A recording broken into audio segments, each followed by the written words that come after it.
All right, so good afternoon and good evening and good morning to everybody, wherever you may be.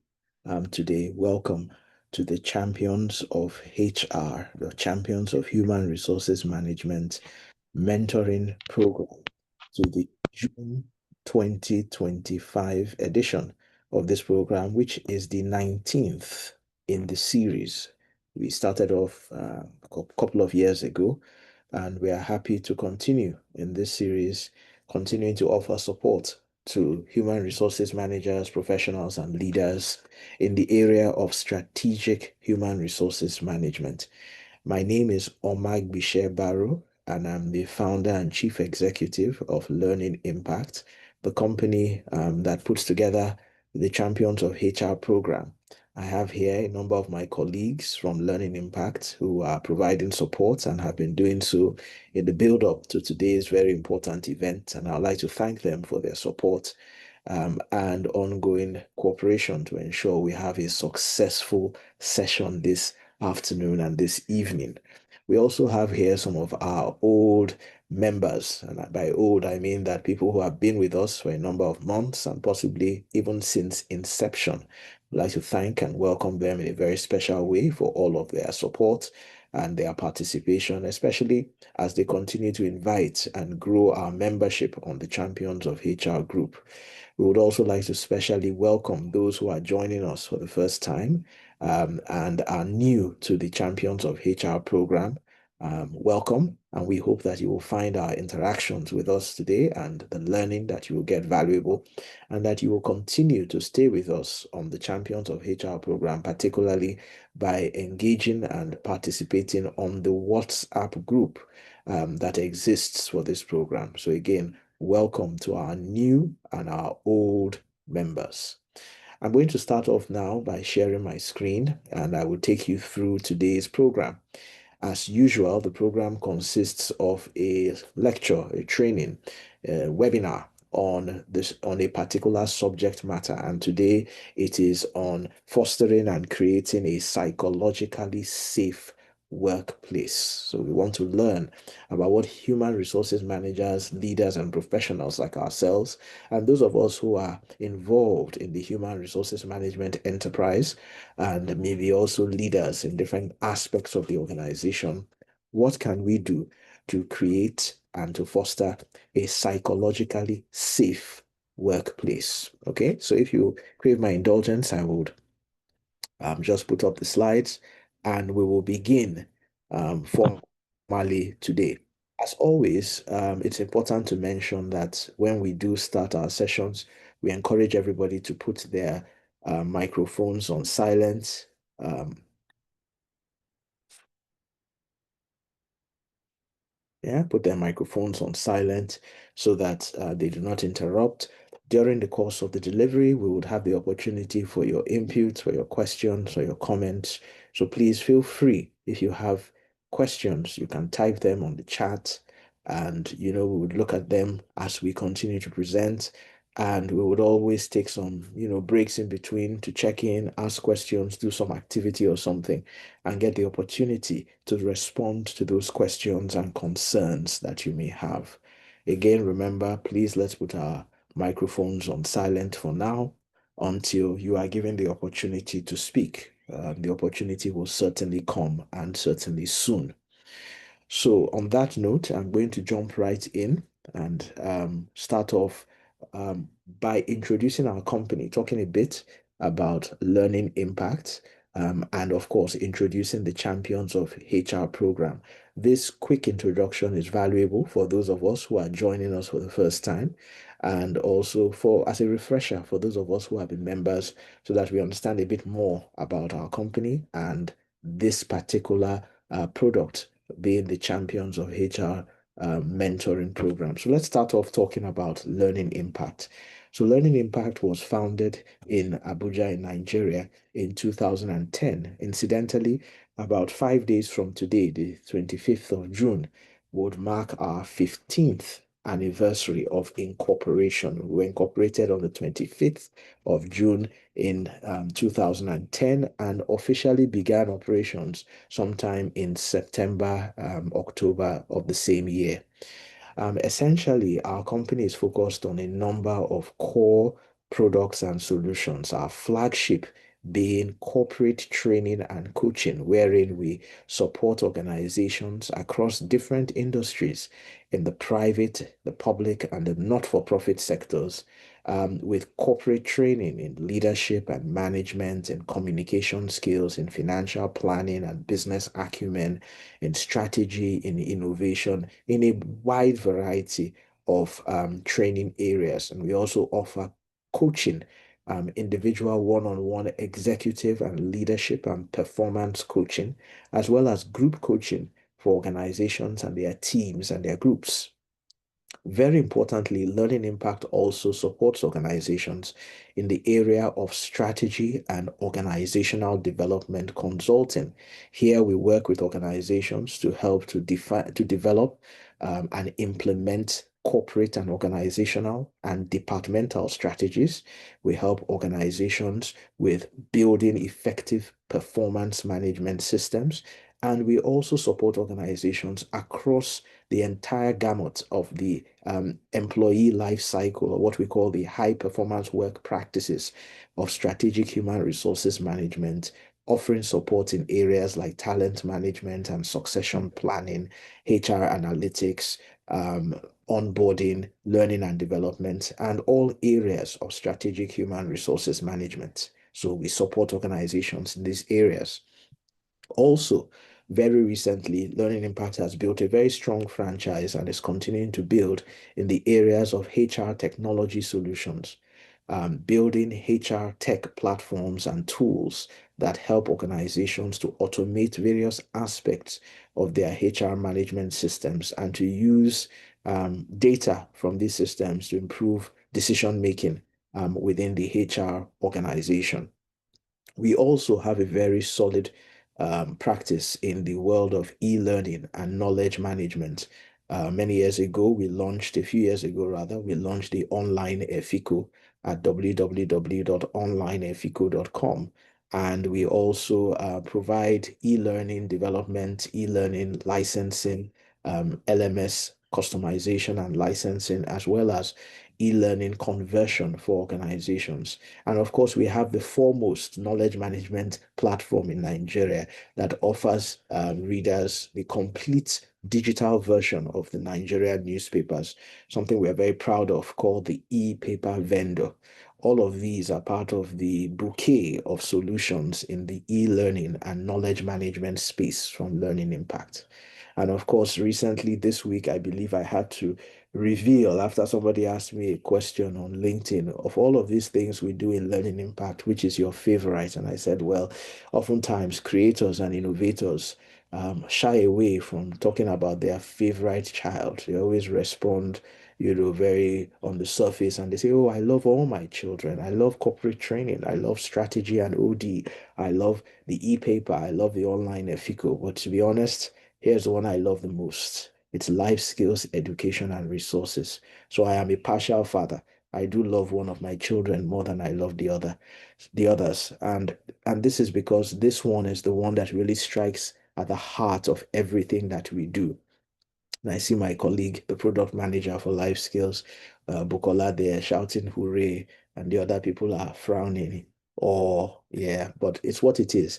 And it's because if we do build the foundation for life skills education for our children and youth at an early age, we will find that they would come into our organizations as adults, as real adults, like the people in Netflix talked about, in the article we shared on the platform, on the WhatsApp group during the week, that you want to hire fully formed adults, not just by virtue of their age or by virtue of their educational experience, but people who are really matured and come into the organization having a sense of purpose and focus and are ready to make the sacrifices and have the commitment required to succeed.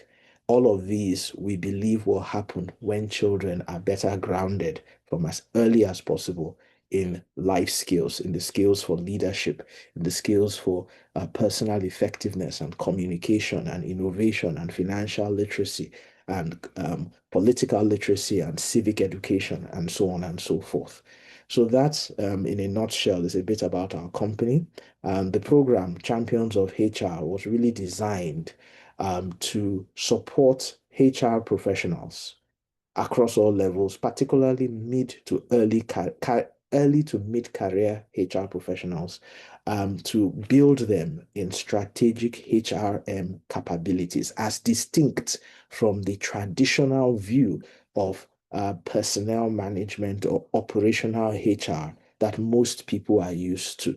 So the goal of this program is really to support HR people to be more strategic, to be able to get a seat on the strategic table, to be able to use HR insights and HR knowledge and HR skills to drive the success of their organizations and their businesses, and to contribute meaningfully, to be a partner, to be an enabler of the organization and the business, and not just an afterthought, as it is, unfortunately, with many HR organizations and HR professionals in our organizations today. Yeah, so this is really our effort to support the HR community to be better and to be more relevant and to add more value to our organizations. The Champions of HR group consists of these monthly webinars that take place on the third Saturday of every month. And it also consists of a very active WhatsApp group that we encourage you to join. So please, if my colleagues are here, they can share the link to the WhatsApp group if you're not a member already, and feel free to invite other like-minded professionals and leaders like yourselves who would like to continue to grow in terms of their HR capabilities and network with other HRM professionals and leaders. So on this note, I have finished the first part of our program, which is really to just introduce Learning Impact and introduce the Champions of Human Resources Management. As indicated, my name is Omagbise Barrow. For those of you who are meeting me for the first time, and I just want to change my name on the screen. And I am the founder and chief executive of Learning Impact. And I am also on that WhatsApp group and available to, continue to engage and support you.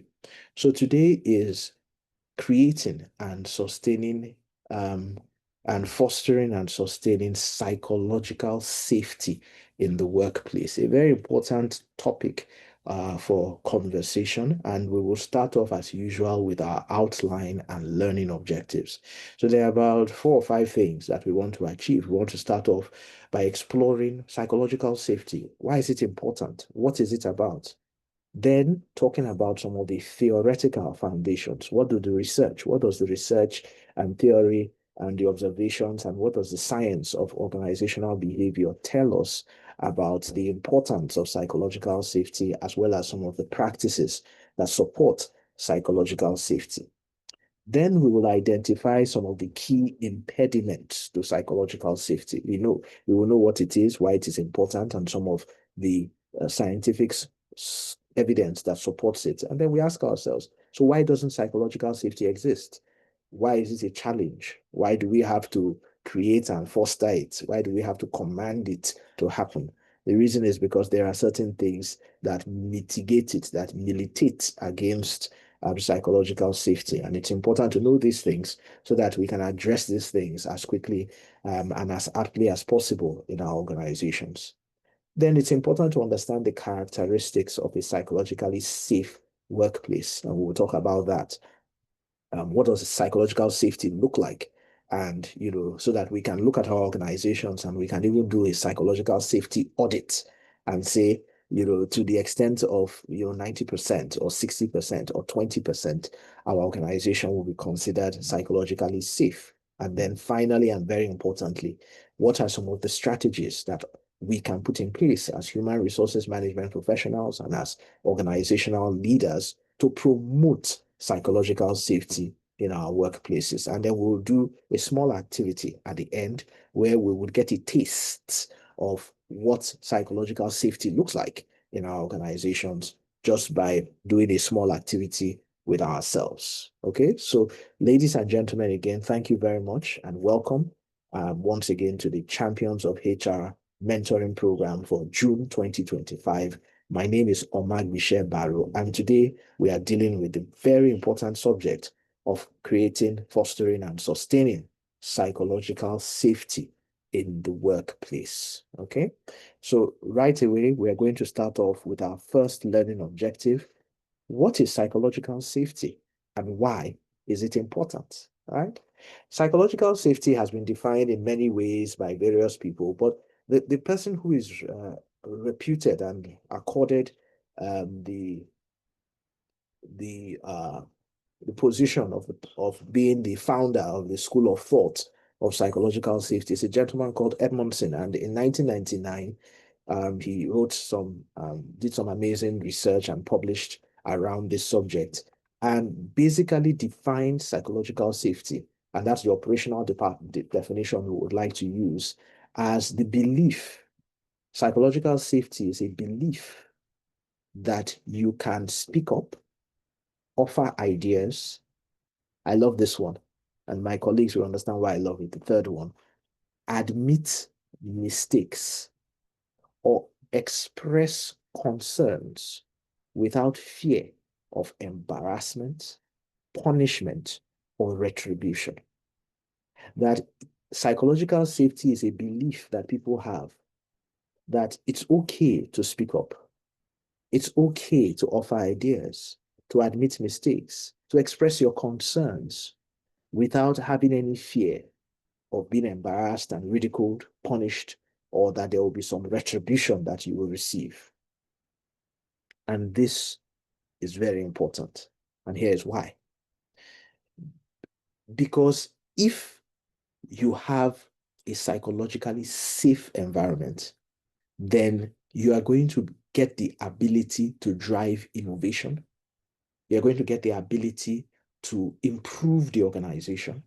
And you're going to develop a culture of openness and accountability and ownership that will certainly push your organization forward.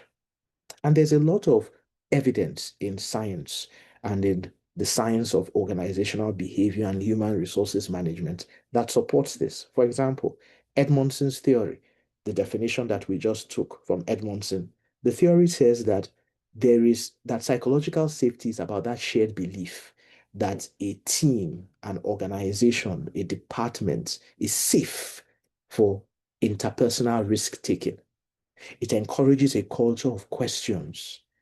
It models vulnerability, and it focuses on framing failure as a learning opportunity. We often talk about that story about airline crashes in South Korea, and you may have heard me mention this story, and it's a Googleable story, so feel free to Google it. A story about how in South Korea there were lots of airline crashes in the 80s and in the early 90s. And a group of consultants came in there from the United States to help them to solve the problem. And here's what they found. They found that the dominant culture amongst professionals in South Korea was one of high deference to your bosses. So whatever your boss says, yes, sir. Whatever your boss says, yes, sir. So even if the boss, the chief engineer, is screwing the airplane wrongly, or is tightening some bolts wrongly, or is configuring some things wrongly on the plane, the junior engineer, yes, sir, he can't say anything. And guess what? The plane crashes. So no sense of safety around sharing ideas, sharing concerns, giving feedback. What does it lead to? To disaster. I used to have a boss who used to say that, every time you make a mistake, he would say, he's an accountant, so he always talks in accounting language. He says, we need to debit it to learning and development expenses. That's the right way to think about it. That mistake, however gross or expensive that mistake was, we just debit it to L&D and trust that we have learned from that mistake. Yeah, so mistakes do happen. Self-determination theory says that people are motivated by three things: autonomy, competence, and relatedness. And that if you provide employees with a sense of autonomy, if you foster competence through effective feedback and challenging your employees to be more competent, and of course, if you create inclusive teams, you will foster a greater sense of self psychological safety. You will enhance motivation within your organization. And of course, you will create better results. Thirdly, but not exhaustively, is something we call the leader member exchange theory, the LMX. The LMX theory teaches us that high quality relationships lead to trust and mutual respect that inevitably foster psychological safety.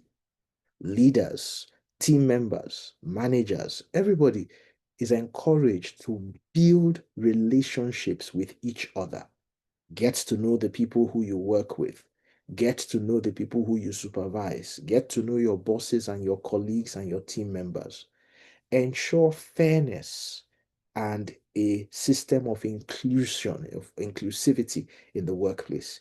That when you do these things, again, you will improve motivation around the organization. And of course, that you will have higher levels of psychological safety that will in turn lead to improved performance in the organizations.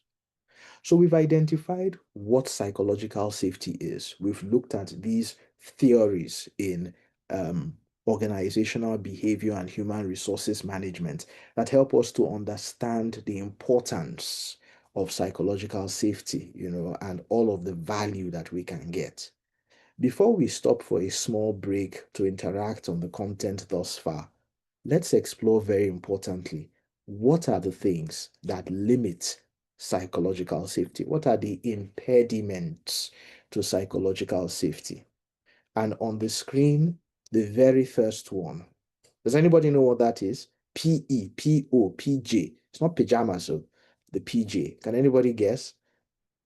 P-E, P-O, P-J. Those are very important and very technical words in the world of human resources and organizational behavior. Anybody?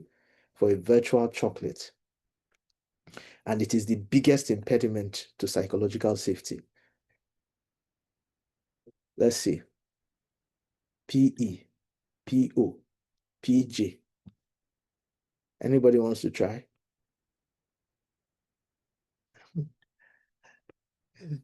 Okay, let me give you a clue. It is also the biggest problem in the world. I don't know if that clue helps. Price to earning is P. Say it again. Price to earning. Oh, very good. Sounding like a good accountant. Price earnings ratio. Haha. Yes. Unfortunately, it's not that PE. It's not price to earnings ratio, the accounting ratio, which is valuable, but not in this context. Okay, let me let the cat out of the bag. PE is person to environment. PO is person to organization. And PJ is person to job. The biggest problem in the world, my dear friends, if you've never heard me say it before, is the preponderance of square pegs in round holes. It is the problem of all problems. This is the master problem. It is the problem that affects everything. If you see anything going wrong in this world, in any organization, it is because of PE, PO, and PJ. So let me break it down. Person to environment.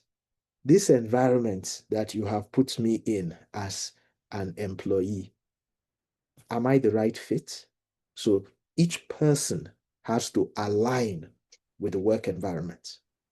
In the same vein, each person has to align with the organization. In the final understanding, each person has to align with the specific job they are given. Where there is a misalignment, you have a square peg desperately trying to round hole. fit a round hole. And that is the key impediment to everything. Everything that when we think about organization, anytime you are ever faced with this, somebody asks you what's the biggest problem in organizational management? The biggest problem is square pegs in round holes, having the wrong people in the wrong places. Because once you have that, then everything else is in quandary. Everything else is a sham. Everything else is a gamble. How can you have a psychologically safe place when the people who are working there don't like their jobs, don't want to be there, don't think of the job as a vocation, as something they love? They're just doing it to collect a salary at the end of the month. Like we say in Nigeria, waiting man go do. If that's the attitude that people have, then you can never have psychological safety. What you can have is a pretentious workplace where people are pretending just so that at the end of the month they can collect their salary. So you in such a workplace, you ask people, oh, is there any feedback you have about how our company will improve? They say, no, there's no feedback. We are okay. Of course, they are okay because at the end of the month, they get paid, whether the company makes progress or the company doesn't. That's not psychological safety. That's a fraud. And the reason why that fraud exists and is perpetrated is because you've got square pegs in round holes. And what part of HR can anybody now do a follow-up? So what part of HR are we dealing with here? What aspects of HR are critical in ensuring that we don't have PE, PO, and PJ misalignment? There are a few aspects of HR. Anybody wants to share for a virtual chocolate? My HR Yes, people. Michelle, like you said, I think recruitment and strategy. Recruitment and selection, Angela. More like, isn't it? Yeah. So yes, recruitment and selection. Yes. Here you bring in people first time. Excellent, Angela. Apart from recruitment and selection, what else could affect this? So the people are coming to the conversation, yes? Culture, engagements, culture. Yes. What do you who is speaking? What do you mean by engagement? Talk to me. Engagement. This is Tracy Oh, speaking. Tracy. Yes. So yeah, I said culture and engagement. So engagement in the sense that Yes. trying to, gauge, Yes. how people are, Mhm. within the So business. Yeah. pulse checking and things like Yeah. that, and how are people doing? Yeah. And if you don't really have a sense of measuring how people are and where they fit in, and if they are happy and Exactly. engaged and productive, then you may not know, right? You may be pretentious on your own side, thinking all is well, but Yeah. nothing is well. Very good, Tracy. So engagement and having that culture, that word. And an important part of culture is, and this is something that we often leave out in HR, and we often miss it, is so culture is Puritan. So when you say culture, Tracy, you're also signaling something very important. That if the culture isn't strong, and if it isn't Puritan, if it doesn't say that it abhors certain things, and this is very important. I hope I'm not speaking too much big English. That if the culture isn't clear to say there are certain types of behaviors we don't want, and once we see those behaviors and there is an unrepentant attitude towards changing those behaviors, then the culture should kick you out. Because the culture must be strong enough to be abhorrent of the wrong thing. And where that doesn't happen also, you can't have square pegs in square holes. So thanks, Tracy, for that. Somebody else said workforce planning. Thank you for learning. Very valuable. So in terms of planning the needs of your workforce, that often dovetails into recruitment and selection. And Angela again talks about culture and wrong hiring. Yeah, because for example, when you hire people because the Oga at the top has said that you should hire the person. The other aspect that is critical, of course, is things like onboarding, that when in the first 3 months, when people come into the organization, what are you telling them? How are you challenging them? In what direction are you moving them? And within those 3 months, you get the opportunity to either decide whether the person stays or goes. So what do? Do you hold on to mediocrity and to people who are misaligned? Or do you get rid of the people who are misaligned and send a clear signal to yourself and to the rest of the organization of what your intent is in terms of alignment? So onboarding too is a very important stage. The final stage that comes to my mind, also in addition to what everybody has said, Tracy, Folari, and Angela, is also very important, and the two Angelas, I may say, very important is performance management. What do you do? How do you hold people accountable? What expectations do you set for people? And what happens? What is the consequence management, like we say in organizational behavior? What happens when the people do not meet those expectations in terms of their behavior or in terms of their results? Aha. These are the things. Because if these things are not in play, there is absolutely no way you're going to have a psychologically safe workplace. If people are not doing their jobs properly because they are misaligned, then there's going to be problem. You're going to be putting pressure on someone else or something else in the business, in the organization. And that thing is going to break. And that thing is going to compromise. That break, that disruption is going to compromise psychological safety. The second thing in the group is authoritarian leadership culture, where, if the leadership culture is bad, then of course, psychological safety is going to be impugned. Cultural norms that reward silence. So when you have cultural norms that encourage people to keep quiet, so when you have leaders who are telling you, please, I would like to hear your ideas. I would like to hear from you. Talk to us. That is trying to promote psychological safety. But if leaders are saying, no, it's either my way or the highway, you have no opinion, you have nothing to say, then that diminishes psychological safety. Where there are power imbalances and status hierarchies, where organizations are too hierarchical, where we say, yes, sir. You see, so all this, that is one of the reasons why we talk about a first name basis in organizations. It's to try to enhance psychological safety. Remember the example about the people in Korea, in South Korea, all that bowing and genuflecting.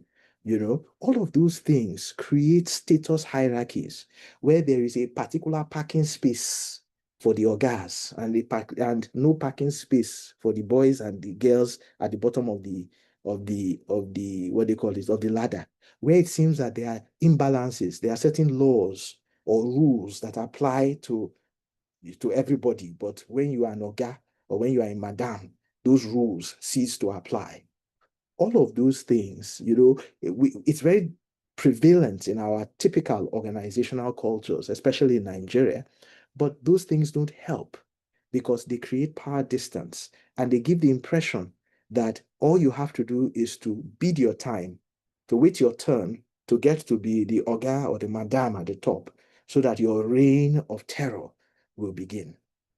Those things don't engender psychological safety. Bias and microaggressions, and this one is quite interesting because, human beings, we are full of bias. We are full of prejudice and stereotypes. People from this part of the country, people who are this age, people who have this type of experience or come from this type of socioeconomic background. Sometimes these things, in a very subtle way, become part of the organizational culture and can be inimical to psychological safety.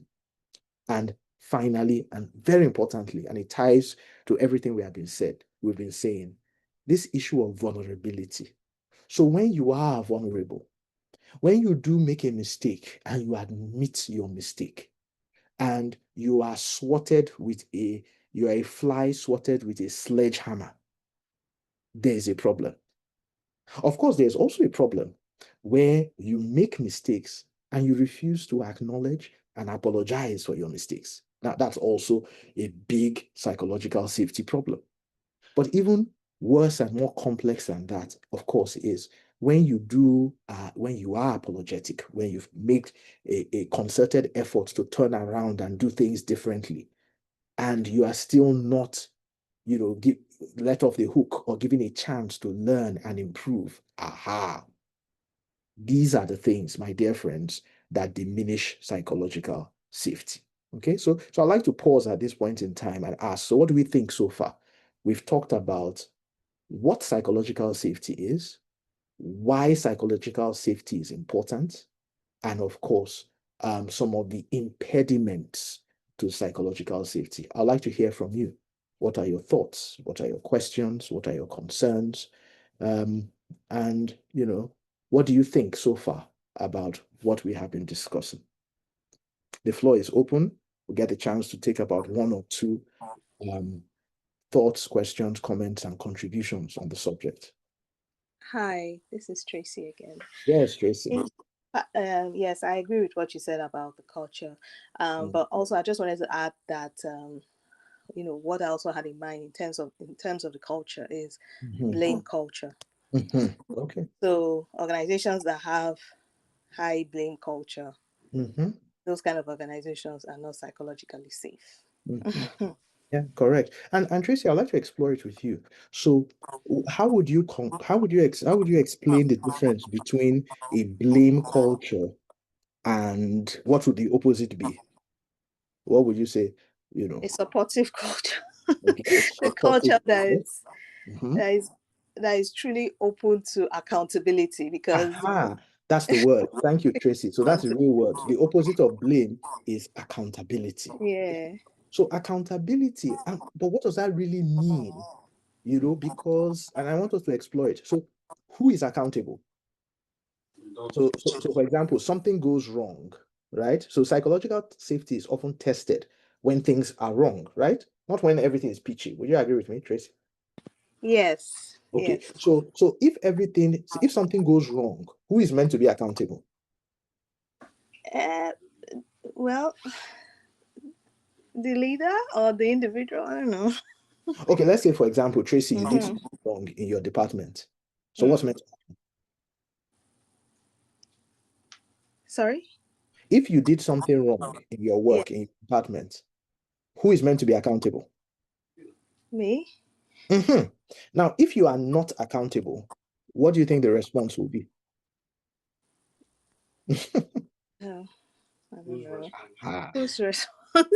the response from your boss. So think about it. If I was your boss Yeah. and you did something wrong, you messed up the payroll, there was a report error, there was something that went out to the board and it was a problem. You are meant to be accountable, right? Yeah. Now, if you are not accountable, how do you think your boss, Michelle, will respond? A negative response, no, it won't be. How would you feel from that negative response? Would you say that you are psychologically unsafe? No, Ah, because I didn't take accountability. exactly. Very good. Excellent. You see, and and so I'm trying to explore it that unfortunately, Tracy, if people don't take accountability, remember what we said earlier, if you haven't hired fully formed, then don't be surprised that psychological safety will be in turmoil. It will be impugned. Because Yeah. what you'll be struggling with every day is people not taking ownership.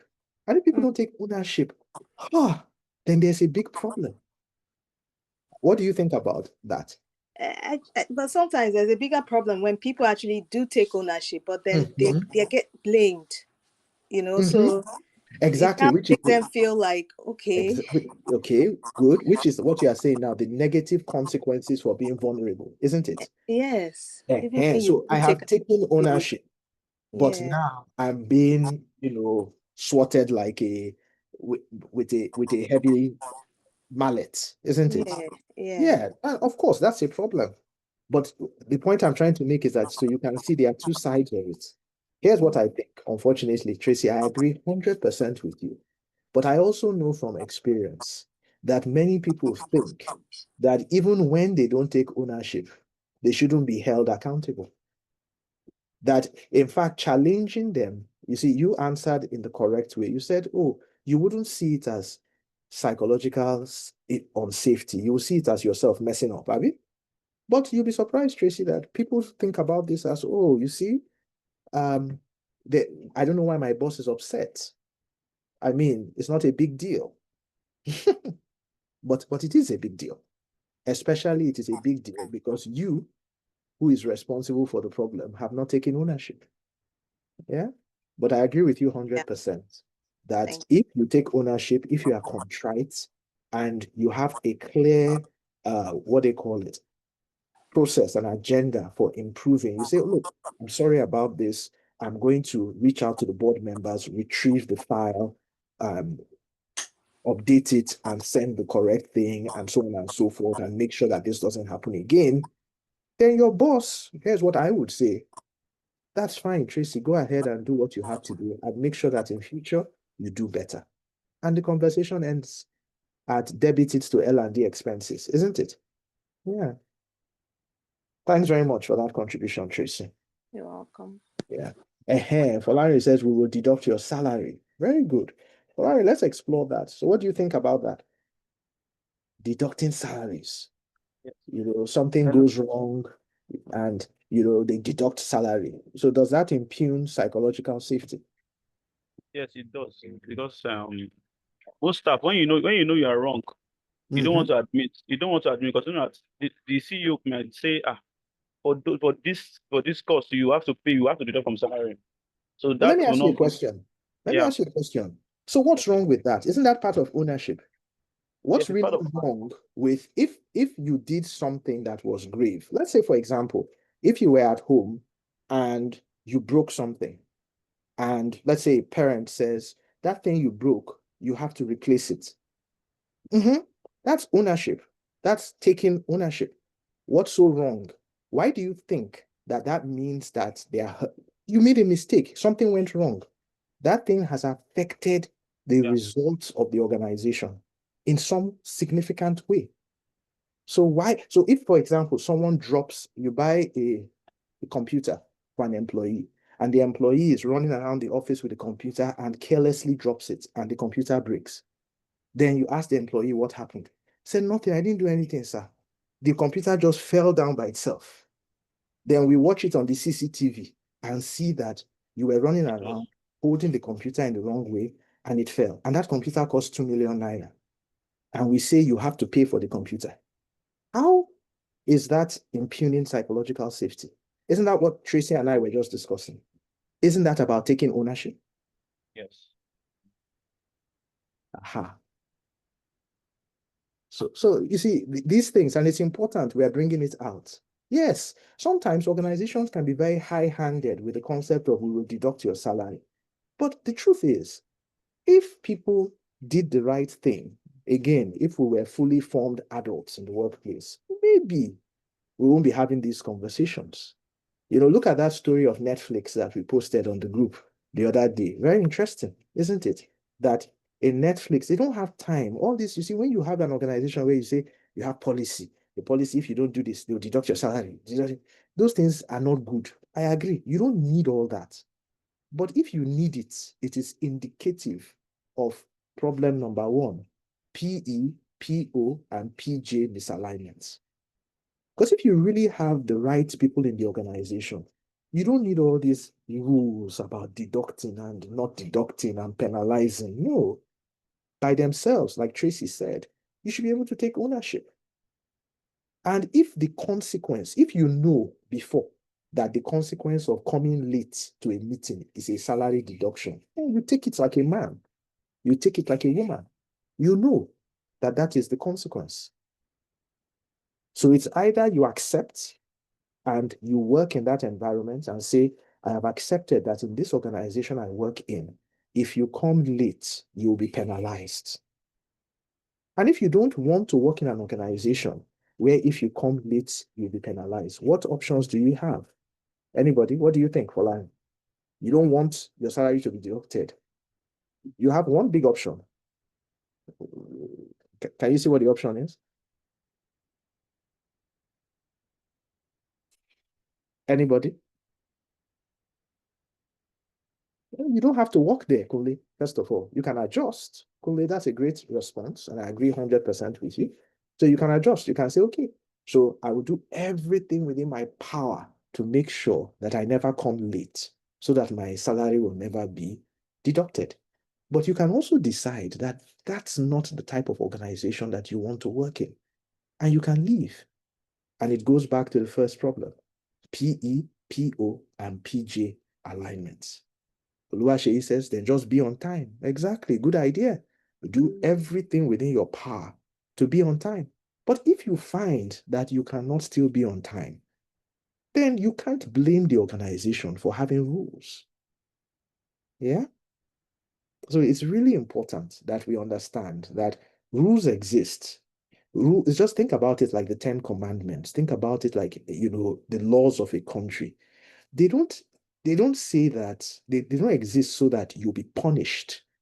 Rules exist so that we would uplift the quality of behavior and conduct and get better results. So it depends on how you see the glass, whether you see it as half full or you see it as half empty. Yeah.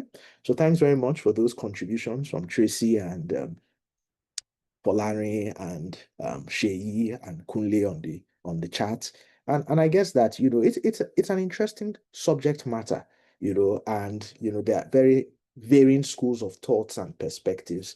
And of course, it's important that we reflect on these schools of thought and see how it works out for us. So let's move on now to talk about the characteristics of a psychologically safe workplace. Things like on the screen, a workplace where there is respectful interpersonal behavior, where people respect themselves. There's no shouting, there's no name calling, there's no insulting. It's respectful. It doesn't mean that there is no feedback. It doesn't mean that there is no accountability and holding people to high standards. But it means that when you do this, you always do it in a respectful and humane way.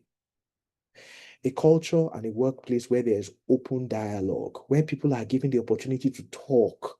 Tell me what is on your mind. Oh, give some feedback. What do you think about this? Those four powerful words. What do you think? Rather than do you understand? Where you are inviting people all the time to talk, to share, to express how they feel. And sometimes the dilemma is people don't want to express. People don't want to talk. Yet we want psychological safety. It is unsafe. You see, if people observe, let me give you an example. If people observe that something isn't right in an organization and they can't talk about it because they are afraid of whatever retribution or whatever it is, then there is a breakdown of psychological safety. And maybe what is required is for people to be courageous. Don't worry too much about, a lot of times I've worked, for the last, 26, 27 years, and I've heard people say things like, I thought that if I said it, I would get into trouble. And I would say back to them, well, you never know until you have tried. Try it. Say what is on your mind. And it doesn't mean that what is on your mind will be accepted. So you should be prepared to also accept the possibility that what you have said will not be accepted. But the fact that it isn't accepted, the fact that you say, oh, I have a brilliant idea on how to transform our organization, and your manager, your boss, your CEO says, nice idea, but no, I don't agree with it, and gives you reasons why the idea is not valuable. That doesn't mean that it's psychologically unsafe.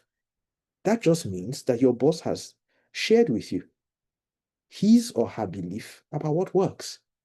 And you should be a grown-up adult enough to accept it. Appreciation for diverse perspectives. Yes, different people from different backgrounds. Acceptance of failure. Failure is only a feedback that there was something we did. And one of the things, Bukola is here, where we talk to children and parents, is, people say, oh, failure is not my portion. Well, I don't know. The most successful organizations, the most successful people, the most successful children are not people who do not encounter failure. It is people who fail forward from their failure. Failure is a certitude. It's natural. It is part of the reality of life. So if you are not ready to fail and to accept failure and to move forward, to fail forward from your failure, then you're not a fully formed adult, and there's no way you are going to be able to foster and engender psychological safety. Feedback that is transparent. And of course, and apologies for the spelling there, vulnerability and ownership. Those same things, again, going back to the example and the conversations that Tracy and I had, it's a trade-off. There is vulnerability, but there's also ownership. They're the same thing. That if you are vulnerable enough to take ownership, then you are engendering psychological safety. But if you are not vulnerable enough, and you don't want to be held accountable, then you are diminishing, and impugning psychological safety. So, dear friends, these are examples of some of the characteristics of a psychologically safe workplace. So, we're going to do two things very quickly now to talk about, first of all, what HR people can do to promote psychological safety. And then, of course, to explore some of the tools that you can use as HR professionals and leaders to promote psychological safety. Okay? The first strategy, again, addressing the first fundamental problem. The people in Netflix put it very simply: hire fully formed adults with a high level of person to environment fit. And this is what the evidence says. If you do this, you have solved about 60% of the problem of psychological safety, because you have hired people who are psychologically balanced as far as the context of your organization is concerned. And I say this very seriously. The context of your organization, meaning that, for example, today I work as a consultant in a HR consulting, a strategy consulting firm.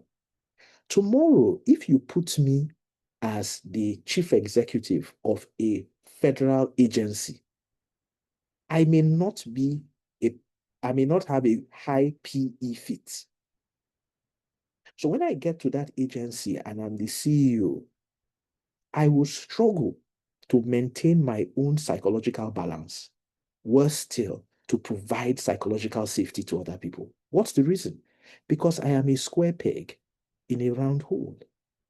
So the point I'm making is that it is not because you are a bad person. Everybody has a hole that is the perfect fit for them. The problem is most people are in the wrong holes. So if you find your perfect hole, you will be psychologically balanced in that hole.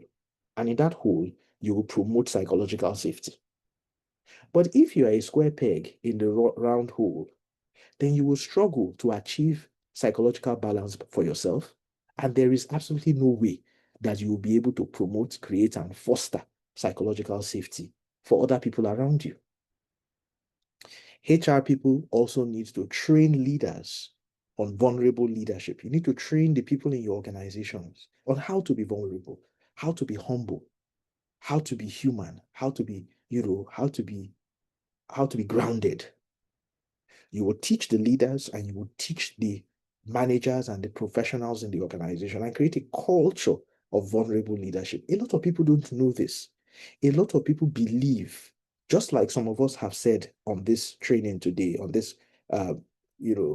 conversation today, that they think that you don't, even if you catch them, put their hand caught in the cookie jar, they say, no, I didn't do it. You can see them, your handcuffs on, slapped on the wrist, and the people are still denying that they did nothing wrong. That's a problem. The guilt is not that you did something wrong. The guilt is that you haven't owned up to it. So just own up and take the hit. Fall on the sword, like one of my bosses used to say many years ago. He used to use that expression, that when something goes wrong, just take the sword and fall on it. Take responsibility. And when you do that genuinely, people will understand, and people will be more accepting and more open to support you on that journey of change. HR people can also link learning to performance management. This concept of, so, okay, I made a mistake. We didn't achieve the results. We didn't achieve our goals. What do we do? The answer is simple, HR. Learn. Let people learn a better way of doing their jobs. Let there be a clear linkage between the investment we make in employee learning and the performance failures that exist. So when you want to train people in a particular area, you want to invite people for training on sales, on customer service, it is because there is a problem. Let us stop doing training just for the sake of training. If you want to train people on business writing, then let it be the people whose writing skills need oxygen, so that they can see the relationship between this training that they are going to and the failure that they have experienced and the expectation that the organization has from them. When we do this, then we are promoting that culture of psychological safety. Like somebody mentioned, I can't remember who it was, anonymous surveys. Implement surveys to get feedback on people in terms of, their psychological safety and their motivation, and use the results of these surveys, to improve. Use the results of these surveys to say, okay, so we've observed that a lot of people feel that their managers are brutal. A lot of people feel that their managers are high-handed. A lot of managers feel that their staff are not vulnerable enough. Aha. Take all of these insights. A lot of people don't like the fact that they are punished for coming late for a meeting and a deduction is made from their salary. Okay, so let's address it. Let's go back to the fundamentals and ask people, why are you coming late? What can we do? What do you want us to do? Do you want us to accept lateness? Do you want us to lower our standard just so that we can adjust you, accommodate you? What can we do? Let's have a discussion. Do you want to, for example, change where you live? Move closer to the office. Make some investments in your life around, improving your ability to get to work early. Whatever it is. But everybody has to take ownership. Who is responsible for that? Just like we said, you are responsible. You are responsible for coming to work early. The organization is not responsible for waiting for you to come late.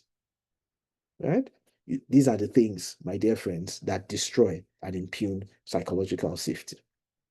Train your employees, your leaders, and your managers on how to give feedback and how to receive feedback. There are many techniques: the SBIQ framework, the BOOST framework, the POINT framework. All of these tools, excellent tools, that we can all learn and continue to learn to improve our ability to give and to receive feedback. And very importantly, and by no means exhaustive, this list of things that we can do is to embed psychological safety in the onboarding. When new employees come, talk to them about these things. Talk to employees about controversial topics in your office, controversial aspects of your culture, that may impugn psychological safety. I'll give you an example from my own organization, and my colleagues are here. So, for example, I tell people all the time when they join us that our organization is an intellectual organization.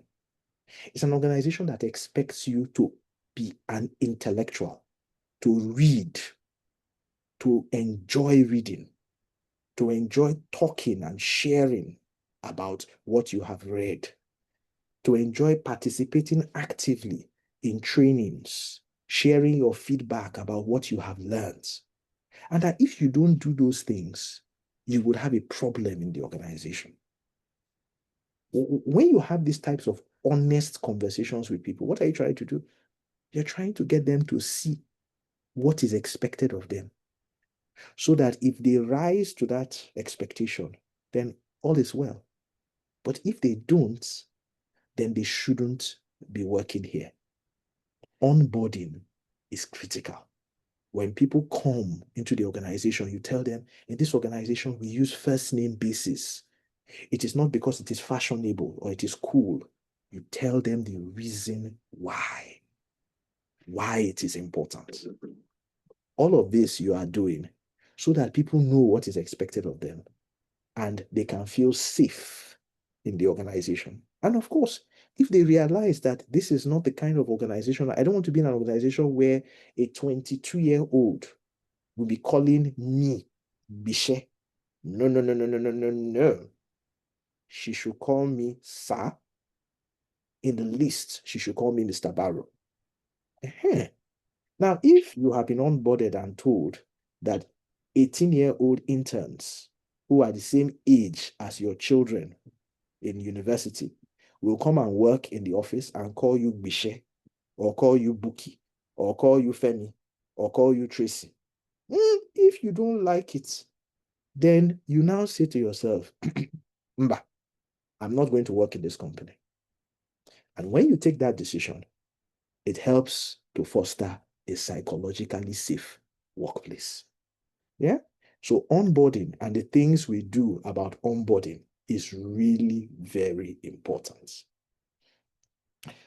Finally, before we go into our small activity, what are some of the tools and some case studies I want to just share with you from some companies abroad, organizations that are very popular, what they have done according to published articles in different journals and magazines to inspire us.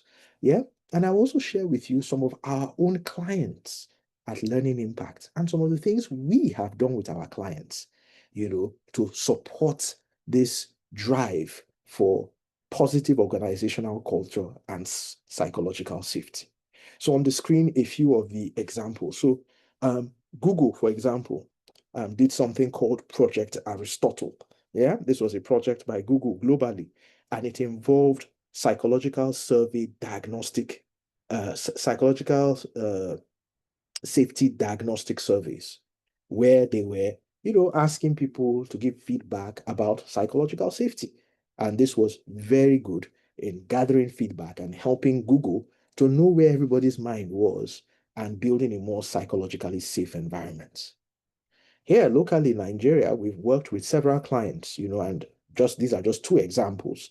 NG Access, which is a renewable energy company. We just recently completed a 360-degree feedback for them.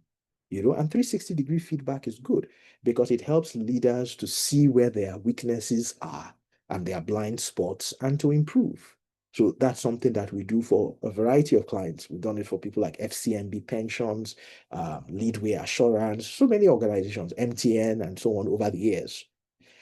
The case study of Stanbic IBTC is quite important because what we did with the 360 was to take the results of the 360, and this is one of the most remarkable things that I remember doing professionally in the last 15 years, is to take it and use it to develop a leadership development program. So all the people who were weak in a particular area, let's say leading with integrity, we put them in a class, and that class was focused on leading with integrity, 4 days, intensive. So all the people in that class were all the people who scored the least score in leading with integrity. Then all the people who scored the least in leading with emotional intelligence, you put them in another class. And then you train them and build them in a very focused way. So what you are doing is what I said, you are linking learning to the expectation. So that people go into that class, come out of that class and know what is exactly expected from them. IDEO, the most creative company in the world, it is recorded, did something where every team within the organization created team norms. So we know what the norms of the organization is, but at a granular level, customer service people, sales people, operations people, departments, branches. Okay, what are the norms? What are the do's and the don'ts that align with the overall strategic and organizational expectations? Leadership training on psychological safety. A few years ago, Stanbic IBTC also invited us, just like what happened at Google. We were not the ones who did it for Google, but at least on the local level here, we also have done psychological safety workshops for organizations like Stanbic IBTC that say, look, we recognize our managers are shouting, they are screaming, they are tearing their hair out. People are uncomfortable. What can we do? Call the experts and let's help us to understand this subject of psychological safety. The US Army and Shell have also been recorded to have used what we call after-action reviews. Very powerful tool. We call it points. After a project, after you finish a project, you sit back and you say, what were the pluses? What did you do well? What were the opportunities? What were the issues that arose? And what is the new thinking? It's called an after-action review. So that in that after-action review, people can get feedback about what worked and what didn't work, and then they can improve. Pixar, the digital company that is into animations and all of those things, also did something that it is recorded, failure forums, where you basically sit down at the end of every quarter or at the end of every month and you discuss your failures. So you want to show in the organization that it's okay. Because if you see, every time organizations say, let's discuss our successes, then people are beating their chests and bragging. See, but part of our reality is failure. So let's have a failure forum. Let's sit together and talk about all the things that have gone wrong so that we can learn from those things and we can develop the resilience to be able to be better. And one of the favorite things that we also did, and this was for a local organization many years ago, it's now called Access ARM Pensions. But in those days, at the time we did this intervention, it was called Sigma Pensions. And we call it the elephant in the room. You sit down together, you literally put an elephant. My colleague drew an elephant and put a big elephant in the room. And the concept of the elephant in the room is that sometimes the reason why there's no psychological safety is because of one thing, one big fundamental issue in the organization that everybody is pretending doesn't exist. The concept of the elephant in the room is that if you were watching television and an elephant came into the room, you would have to remove the elephant to watch the television. But what people do is that they'll be pretending the elephant is not there. They'll go under like this. They will go to the side. They'll be trying to dodge it. That doesn't engender psychological safety. Name the elephant and deal with it. So we asked everybody to write down the thing that they think is the biggest deterrent to the success of Sigma Pensions at that time, and go and stick it on the elephant on the room. And when we finished that activity, people came out and stuck different things. And here's the rule. I then took out everything that they stuck on the elephant and read it out. No discussion, no arguments, no opportunity to defend yourself. So if they say the problem with the elephant in the room is Joy, or is Olaide, or is Abdul Salam that is the problem in our organization, Abdul Salam, Olaide, Joy, you won't have the opportunity for a rebuttal. You won't have the opportunity to defend yourself. Everybody has said it. Feedback is a gift. And then the organization started to heal as a result of that. That thing that they had been suppressing, those truths that they had been pretending and hiding, came out.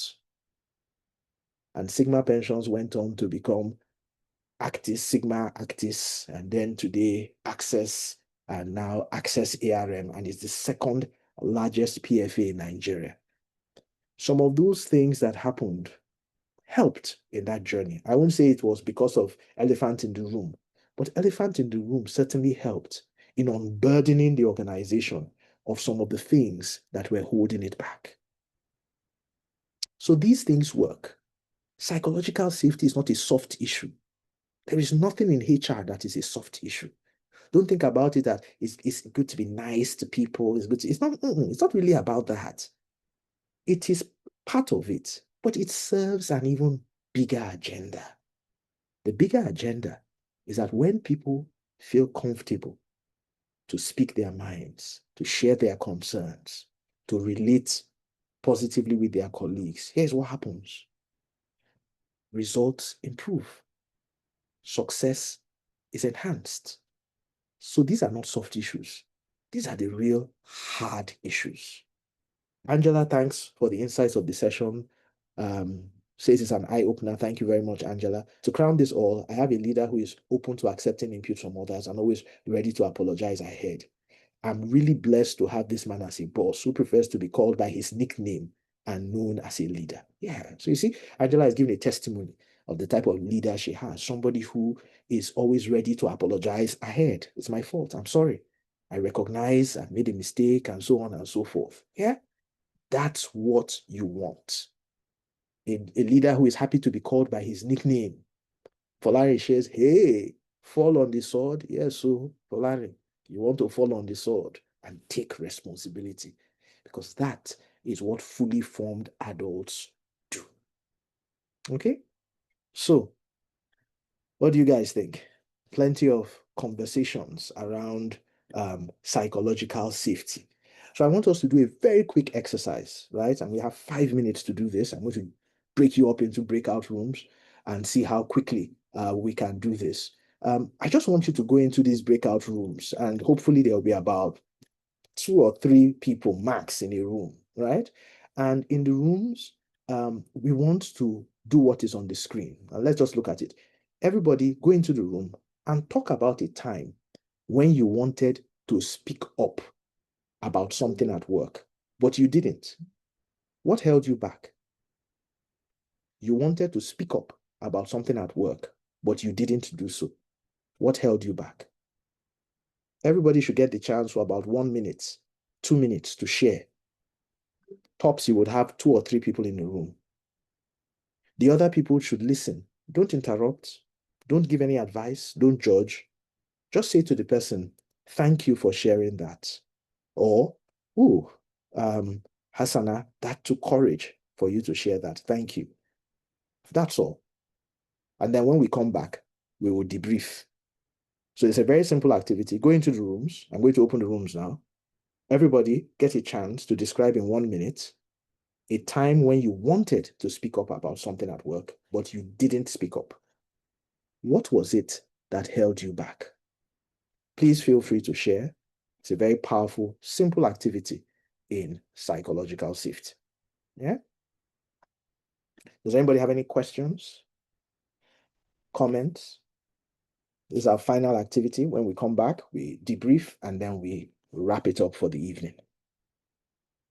Is the instruction clear? Are we ready? Okay. The rooms are opened. Please join your rooms. You have 7 minutes to complete the activity.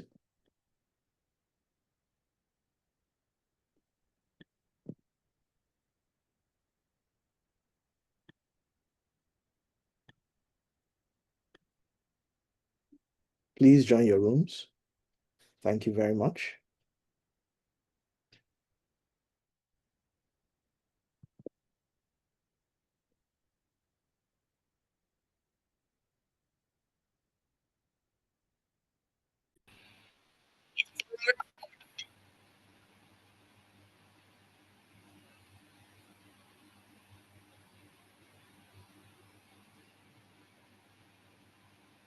Hello.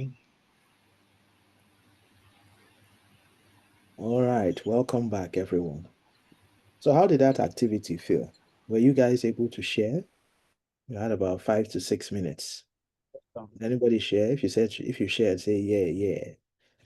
Yes. Yeah, Okay. yes, we shared. You Yes, shared. Yes. So how did Yes, it feel we did. to share and to be listened to? I felt happy. You felt happier? Yeah. Hassana, thank you Yeah. for sharing that. That's, We actually heard, but we did not judge. you did not judge, eh? Did you used to judge before, James? You were judging We like don't me. judge. Eh? So you had to hold yourself to be less judge. Very good. Yeah.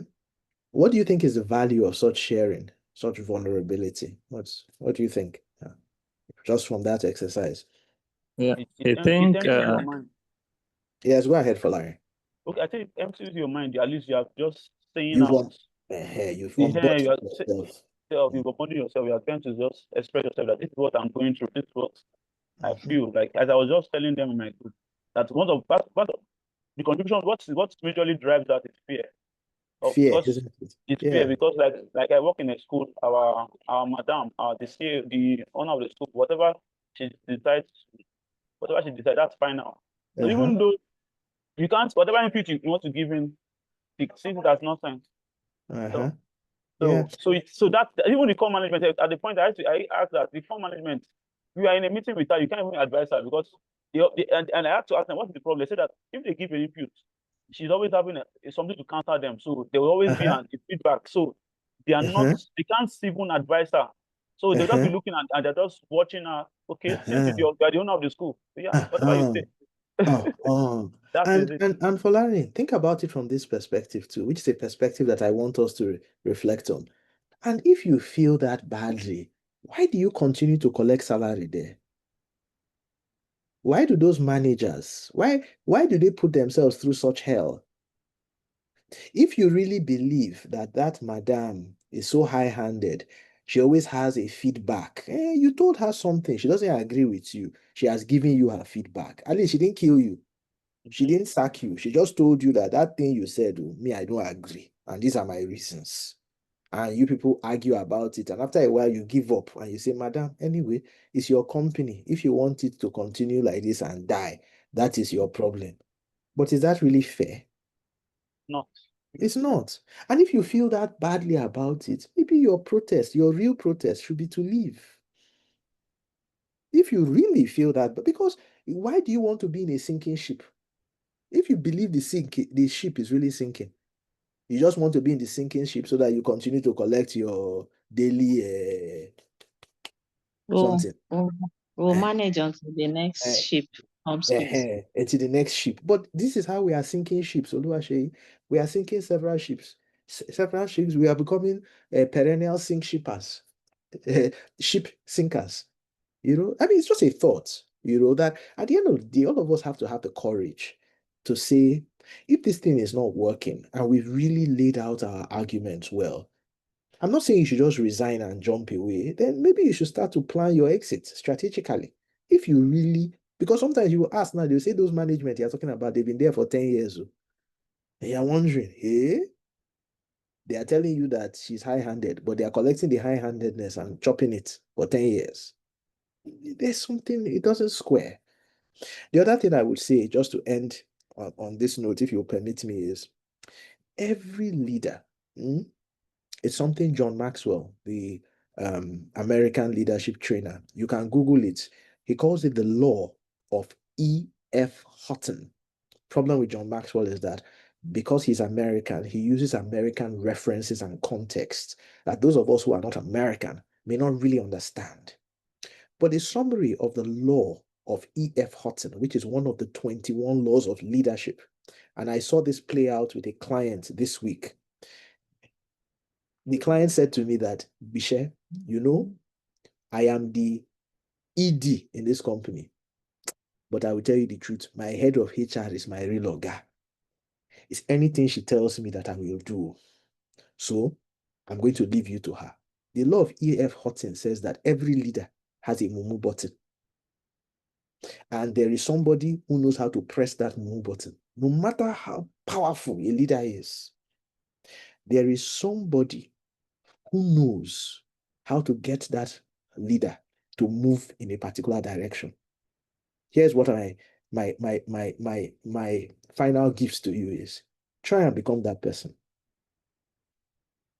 No matter how hard, how stern, how much gra a leader tends to have, there is somebody who knows how to get that leader, who knows how to influence that person.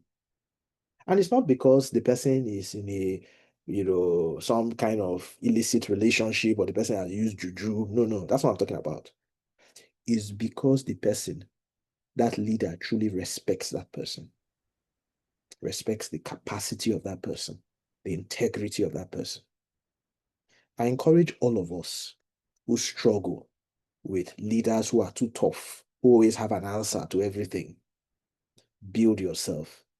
The truth is this: I have been in that position before, and I often tell my colleagues these stories. I tell these stories all the time. I have had leaders who were superhuman beings that you'd be like, hey, how can I ever impress this person? But you know what? That's the point. Try. Work towards it. Become smarter than your boss, because that is the dream of every teacher, that his mentees, his students, will become smarter than them. The dream of every parent, It's the same for your bosses. They want you to be better than them. Rise to the occasion. It takes some courage. It takes some perseverance. So, ladies and gentlemen, we have come to the end of today's session. We started off today talking about a number of things, didn't we? And we explored a number of subjects around psychological safety. What is it? Why is it important? What do the theories and the research tell us about psychological safety? What are some of the impediments, foremost amongst which is what? Square pegs in round holes. You want to deal with that problem. Psychological safety is about both sides. It's not about, the bosses have to be nice. The people too have to be well aligned. It is the combination of all of this that really creates psychological safety. Workplaces where there are too many rules, too much punishment, too much penalties. Yes, they're not psychologically safe, but they exist because people need to be flogged in that way. If you had fully formed adults, and if you haven't read it, it's on our WhatsApp group. Those of you who are not members of the group, please join. It's there. We dropped an article during the week called How Netflix Reinvented HR. One of the most important things Netflix did was to hire fully formed adults. We talked about the characteristics of a psychologically safe workplace, strategies to promote it, and James enjoyed the psychological safety activity amongst others who enjoyed it for various reasons.